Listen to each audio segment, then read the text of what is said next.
Russia was founded by Swedes, not influenced by them, not traded with them, founded by them. The dynasty that ruled Russia for 700 years, the Rurikids, came from Sweden. The trade routes that made Kiev rich were Swedish highways. The military system that held the state together was Swedish organization applied to Slavic manpower.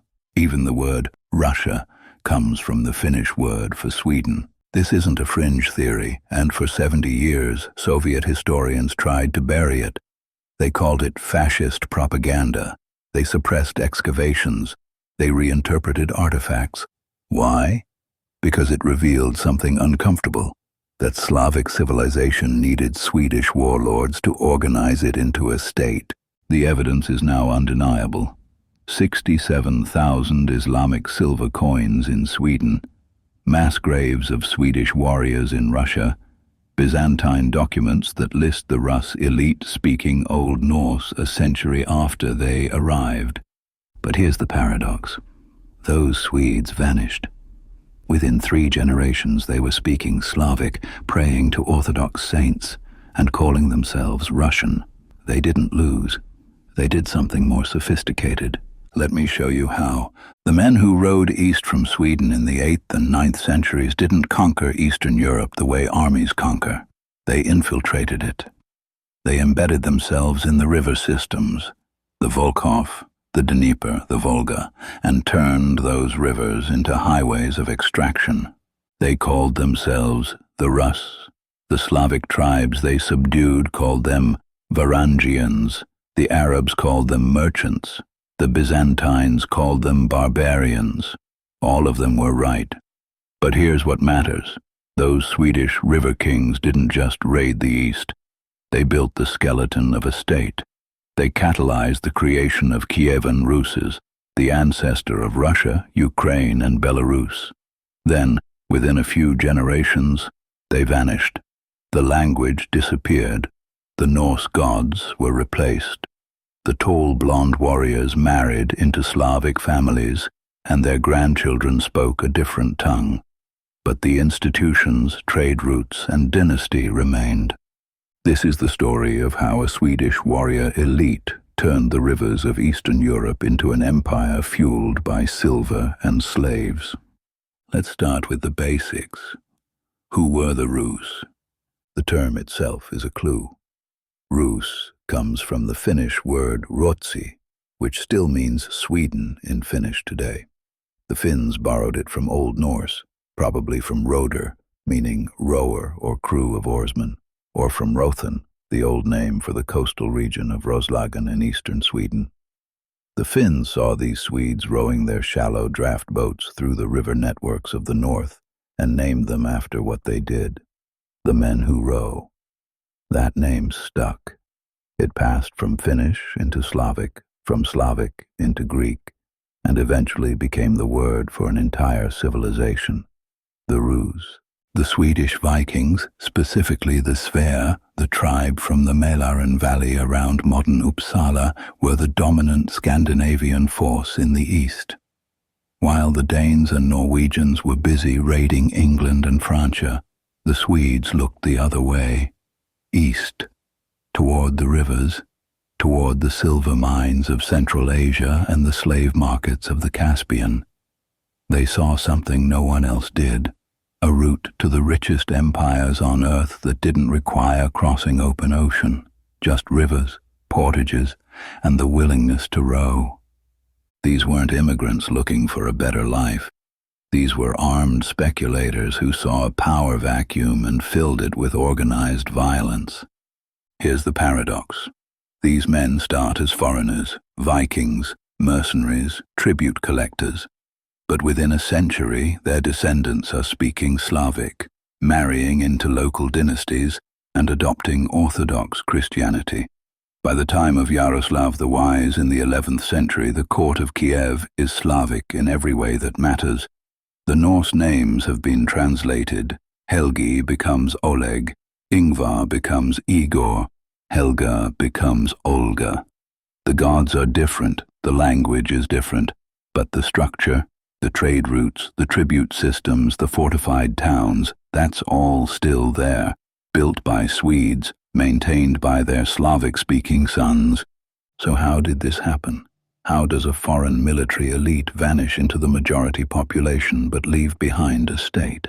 The answer involves three things: silver, slaves, and savagery. Let's talk about the river routes first. There were two main arteries. The Volga route ran northeast from the Baltic through Lake Ladoga down the Volkhov River, then southeast along the Volga to the Caspian Sea. This was the silver route. It connected the Svea homeland to the markets of Volga, Bulgaria, and the Khazar Khaganate, which sat at the terminus of the Silk Road. Beyond that were the Abbasid Caliphate and the Samanid Empire, where high-quality silver coins, dirhams, were minted by the millions. The second route was the Dnieper.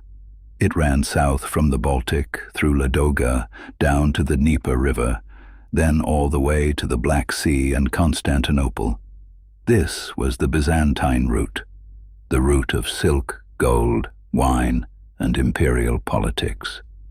Both routes required the same infrastructure: fortified trade towns, boats that could handle rivers and portages, and a military force capable of extracting tribute from the Slavic and Finnic tribes along the way.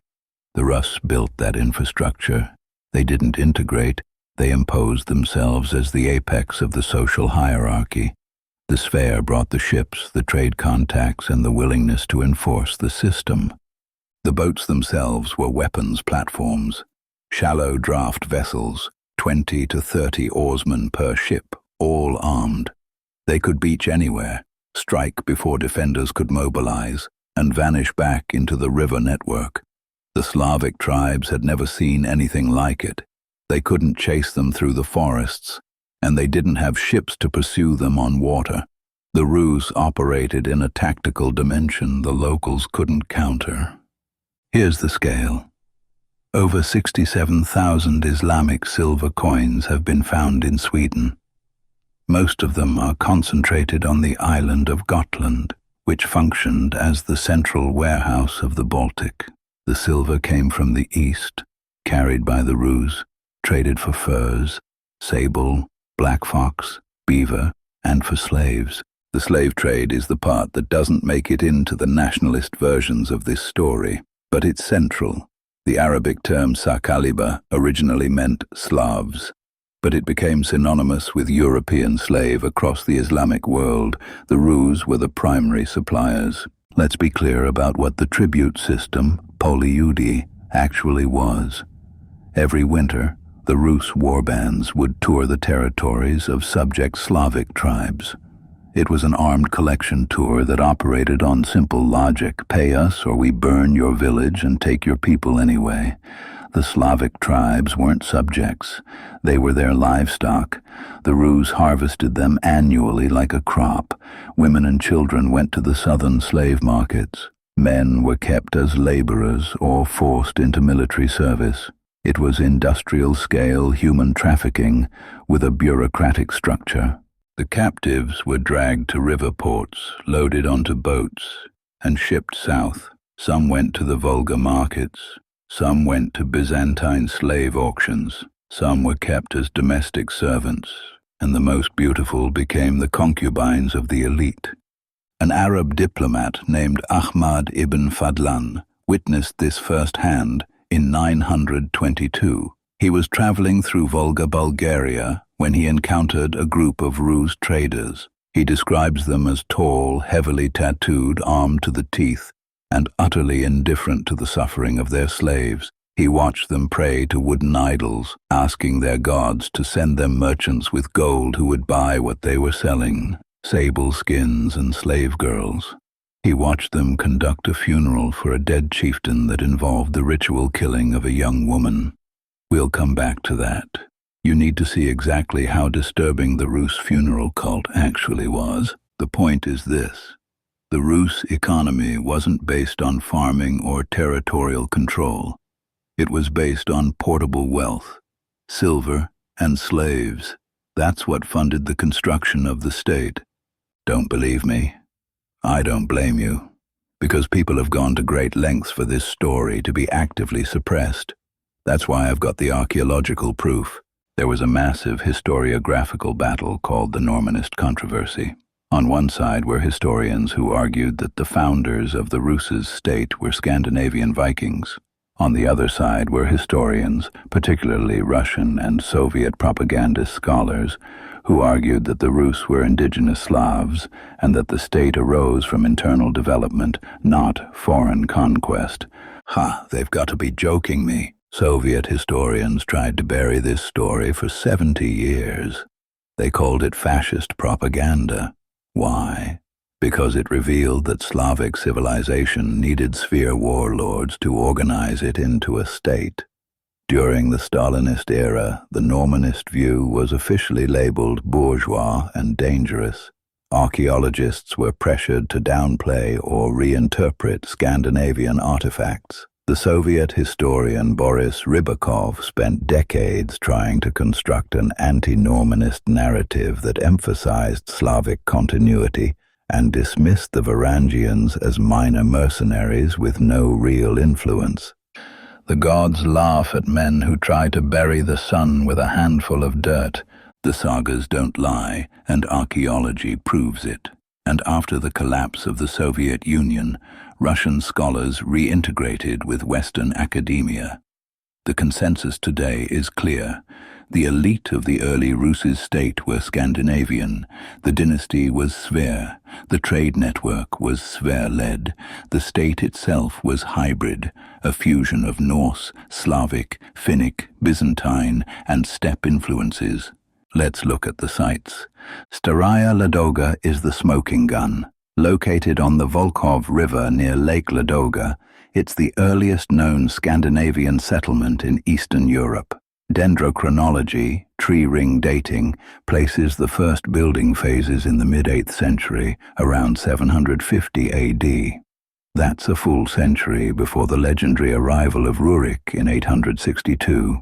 The architecture is unmistakably Scandinavian. Large long houses, clinker-built boat rivets, oval brooches, the signature jewelry of Norse women. That last detail is critical. This wasn't a military outpost full of male raiders. This was a settlement. Families, women, children, craftsmen making glass beads and working antler, runic inscriptions carved into wood and metal. This was a sphere beachhead, and it was permanent. Then there's Gnezdovo, near modern Smolensk. This site is massive. It controlled the portages between the Dnieper and the Volga, the choke point of both trade routes. At its peak in the 10th century, it rivaled the great Scandinavian trade centers of Birka and Hedeby. The cemetery alone contains 3,000 to 5,000 burial mounds, a city of the dead, built over generations. The richest burials are called chamber graves, large timber-lined pits that mimic houses. The grave goods are astonishing. Silk from Byzantium and Central Asia, silver brooches, gold thread, Carolingian swords with Frankish inscriptions, horses sacrificed and buried with elaborate riding gear. One grave contained a man dressed in a blue tunic woven with silk, equipped with a knife, a fire striker, and a whetstone. Another held silver scales for weighing hack silver, proof that this man was a trader operating in a bullion economy. But here's what the chamber graves really reveal. Tactical evolution. Early graves show pure Viking infantry kit, axes, shields, spears for shield wall combat. By the mid-10th century, they're buried with steppe sabers and composite bows. They learned from the Nomads and built a hybrid war machine that could dominate both forest and steppe. Norse heavy infantry discipline combined with steppe cavalry mobility. What a nightmare to fight against. The material culture of Gnezdovo is so similar to Birka in Sweden that artifacts from the two sites are sometimes indistinguishable. This was colonization by a Swedish elite who brought their entire world with them, their gods, their burial customs, their swanky fashion, their weapons. Now let's talk about the Black Grave. It's a burial mound in Chernigov, over 10 meters high. It was excavated in the 19th century and dates to the late 10th century. It contained the cremated remains of 2 warriors and a woman. The inventory reads like a warlord's dream. 2 Viking swords, spearheads, 2 sabers of nomadic steppe derivation, 2 helmets, not the old Vendel-style spectacle helmets, but conical, spheroconical helmets with ornate gold plating typical of Byzantine and steppe influence, drinking horns with silver fittings, a small idol, possibly depicting Thor or a Slavic god. This burial tells you everything about the evolution of the Rus. They started as Vikings, Norse infantry armed with axes and swords. But by the late 10th century, they'd adopted the armor and weapons of their eastern enemies. They fought like steppe cavalry, they dressed like Byzantine officers, and they prayed to a hybrid pantheon. They were no longer purely Swedish, and that transformation is visible in the grave goods. Christian crosses buried alongside pagan idols. Let's talk about language, because even after a century of assimilation, the Rus elite still spoke Norse among themselves. We know this because of the Byzantine Emperor Constantine VII. Around 950 AD, he wrote a manual of statecraft called De Administrando Imperio. In it, he describes the annual journey of the Rus's trade flotillas down the Dnieper River to Constantinople. The journey was dangerous. The river had 7 major rapids that had to be portaged, meaning the boats and cargo had to be dragged overland while warriors stood guard against Pecheneg raids. Constantine lists the names of the rapids in 2 languages, Slavonic and Russian. The Russian names are unmistakably Old Norse.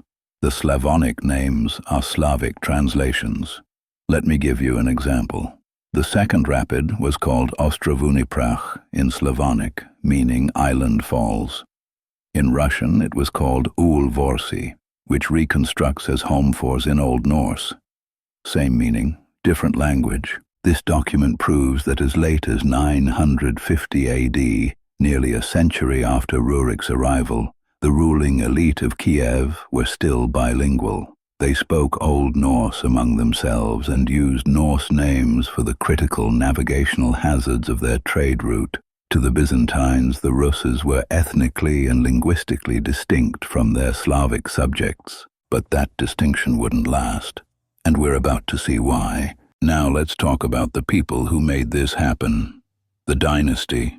The men who went from Viking warlords to Christian princes. The story officially begins with Rurik, according to the Russian primary chronicle, compiled by a monk named Nestor in the early 12th century. The Slavic and Finnic tribes of the north were at war with each other. Around 862 they decided to invite a Varangian to come rule them and impose order. 3 brothers arrived, Rurik, Cineus, and Truvor. Rurik settled in Novgorod, or possibly Ladoga. The other 2 died within 2 years. Rurik became the sole autocrat. Historians treat this story with caution. The invitation reads like a literary device designed to legitimize a conquest.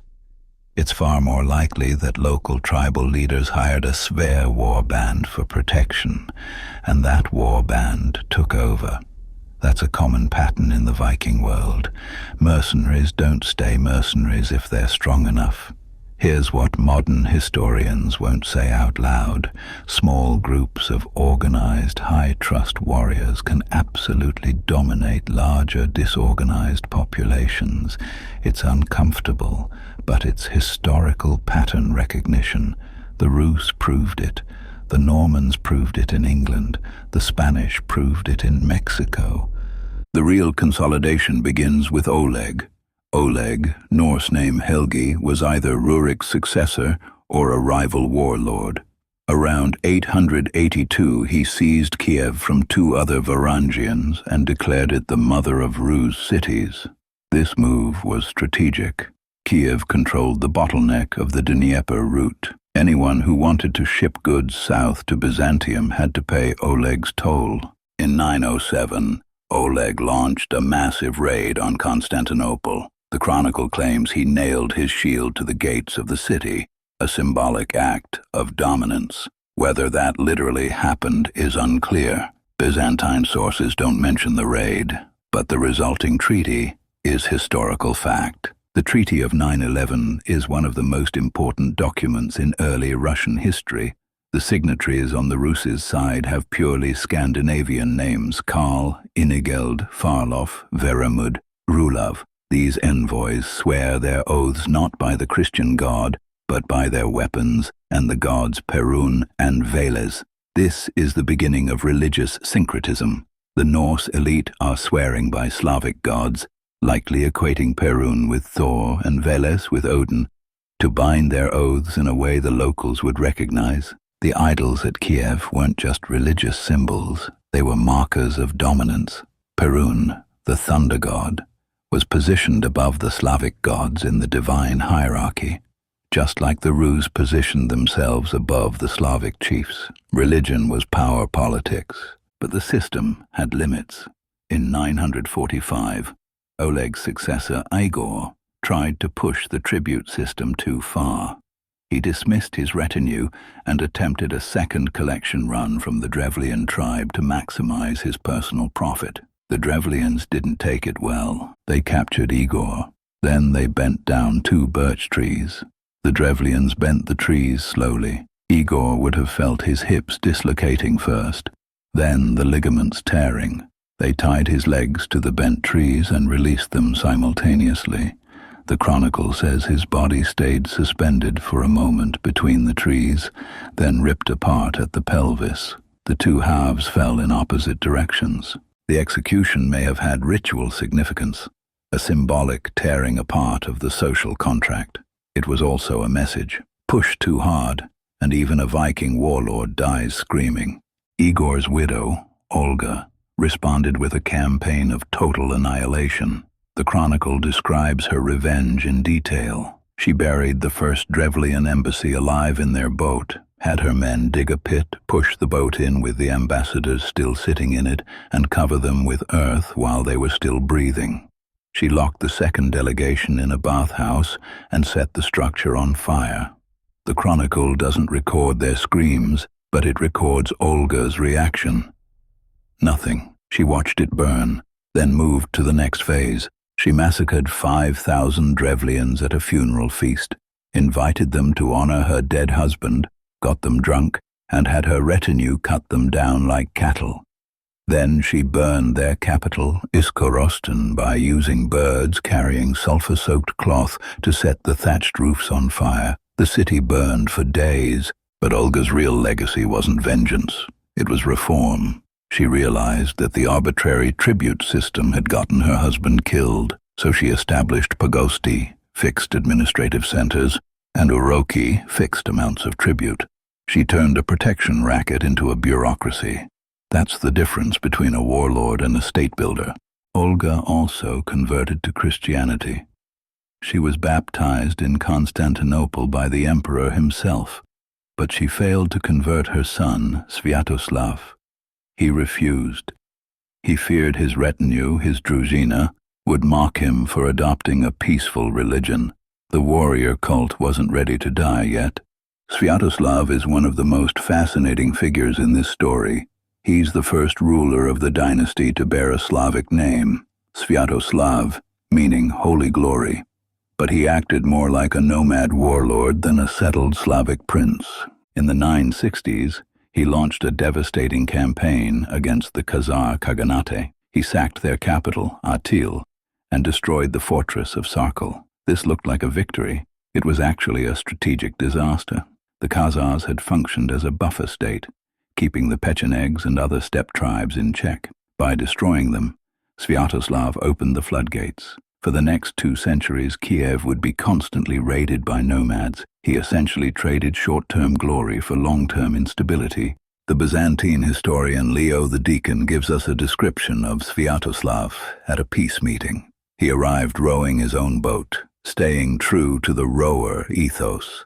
He wore white clothing, had a bushy mustache, a shaved head with 2 locks of hair hanging down, and a gold earring with a ruby and pearls. This isn't a Scandinavian chieftain anymore. This is a man who's adopted the visual language of the steppe. He looks like a Cossack hetman centuries before the Cossacks existed. Svyatoslav's end was fitting. In 972, returning from a failed campaign in Bulgaria, he was ambushed at the Dnieper Rapids by the Pechenegs. But here's the part most people don't tell you. The Byzantines orchestrated it. Emperor John Tzimiskes fed intelligence to the Pechenegs, told them exactly where and when Svyatoslav would cross the rapids.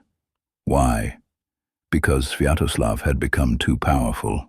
He'd destroyed the Khazars, conquered Bulgaria, and was threatening Constantinople itself. The Byzantines couldn't beat him in open battle, so they hired the steppe to do it for them. That's how empires operate.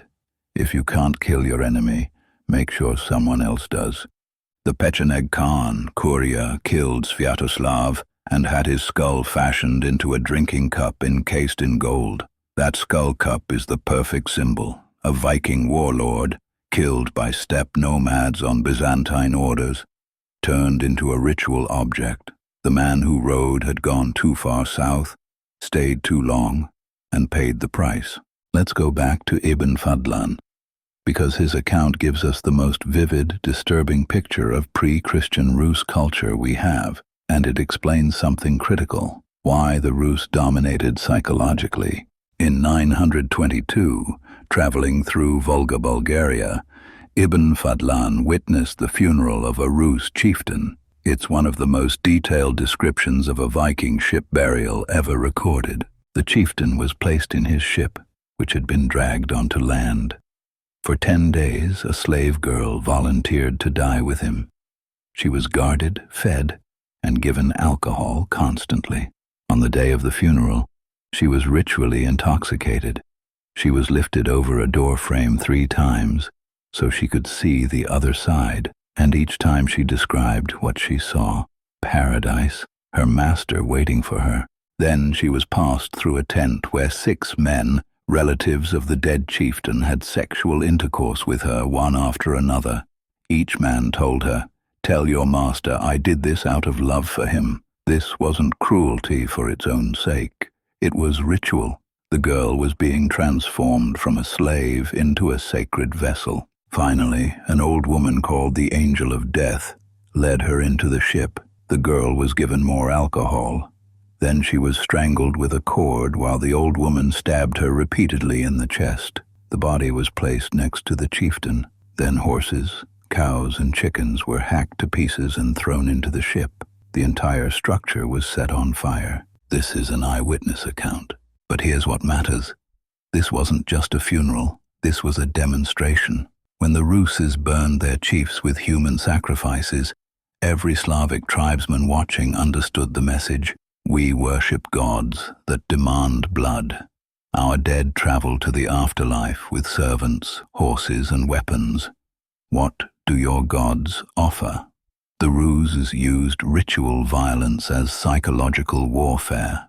They created a reputation, and in a world where most conflicts were decided before the first blow was struck, reputation was everything. By the end of the 10th century, this culture was dying.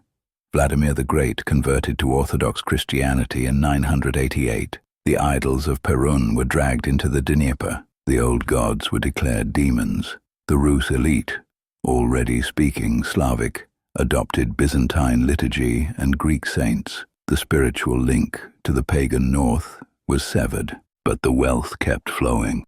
The trade routes kept operating, and the Rus kept exporting warriors south, not as conquerors, but as the elite mercenaries of the Byzantine Empire. The Varangian Guard was officially formed in 988, when Vladimir sent 6,000 unruly warriors to Emperor Basil II to help crush a rebellion. The emperor loved them. They had no local political ties, so they were perfectly loyal, and they were terrifying in combat, wielding the broad-bladed Dane axe with brutal efficiency. Byzantine sources called them pelekiphoroi, axe-bearers. When the guard marched, The sound of their axes striking shields in rhythm was designed to break enemy morale before contact. Many of these Varangians returned to Scandinavia laden with gold and prestige. The wealth of the East, Gardariki, as the Norse sagas called it, funded the consolidation of royal power back in Sweden and Norway. Runestones in upland Sweden still memorialize men who died in the East or in Greekland. The connection between the Swedish homeland and the Russian adventure remained strong for generations, but the Rus themselves were no longer Swedish. By the time of Yaroslav the Wise in the mid-11th century, the court spoke Slavic. The Norse names had been translated. The sagas had been forgotten. The gods had been replaced. What remained was the structure, the fortified towns, the trade routes, the tribute systems, the dynasty. Here's the truth that makes some people uncomfortable. The Swedish elite didn't assimilate passively. They made a calculated decision. By the third generation, the math was obvious. They were a few thousand Swedes surrounded by millions of Slavs. They could either maintain their Norse identity and stay foreign forever, vulnerable to rebellion, never fully legitimate, or they could adopt the local language, marry local women, and position themselves as the natural ruling class of a Slavic state. They chose power over purity. That's high-level strategic thinking. They didn't lose their identity. They weaponized it, then discarded it when it was no longer useful. They stopped being Swedish Vikings and became Russian princes. Same bloodline, same dynasty, different costume. The Swedish Vikings who built Russia didn't survive as a distinct ethnic group beyond the 11th century, but they didn't fail. They did exactly what they came to do. They saw a power vacuum and filled it. They turned the rivers into highways of extraction. They built a hybrid state that fused Norse military organization with Slavic demographics and Byzantine diplomacy. They harvested silver from the east and slaves from the forests, and they left behind a dynasty that would rule for 700 years. The men who rode went east as Swedes and came back as legends. But their descendants spoke a different language, prayed to different gods, and called themselves by a different name. They didn't conquer the East, they became it. And that's a more sophisticated form of conquest than anything a Viking raid could accomplish. The Rurikid dynasty, Swedish in origin, Russian in execution, created the political framework that unified the East Slavic tribes. As the archaeological layers of Gnezdovo and Staraya Ladoga prove, the bedrock of the Rus state is paved with Swedish silver, Carolingian steel, and the bones of the men who rode. So what do you want next? The full Svyatoslav story, the warlord who fought 3 empires simultaneously and almost won, or the Varangian Guard, the Swedish warriors who became the emperor's killers and came home rich enough to overthrow kings? Let me know in the comments. We're just getting started.